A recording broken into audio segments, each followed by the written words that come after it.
What about a reverse exchange? What is a 1031 reverse exchange versus a regular exchange? The vast majority of exchanges are regular exchanges where you're selling something and then buying something. In today's market, there's a lack of inventory. So a lot of people are very much afraid of not finding a property because once you sell your property, you only have 45 days to get into contract on a replacement property, which I'm sure we'll talk about the timings a little bit later. But a lot of people are saying, I don't want to find a property within 45 days because they may be looking for something very specific.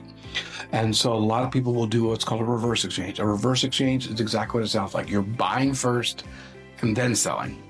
Now, the key is if you buy that property, you now own both. You can't do an exchange into something you already own. So what happens in a reverse exchange is we take title to one of the properties. Typically what happens is the client comes into escrow with the money to buy it. They get into contract to buy that property, just like a regular purchase contract. But when you get to escrow, the contract is assigned to us as the intermediary. And we actually take title to that property in a shell LLC that we create.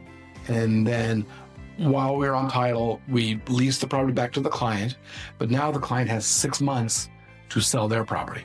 Once they sell their property, that's when we do the actual exchange. They sell their property, it comes to us, we then give them the new property and give them the money from whatever is sold. So the actual exchange only happens once they've sold their property, but effectively, we are a placeholder on title for them to hold that property until their property is sold. One question I have for you is, what if then you need that money to use towards the purchase of the next one?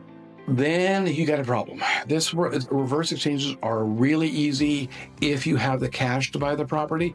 If you need to get a loan, if it's commercial real estate, not a problem because most commercial lenders are okay with giving you the loan, having us on title of the property.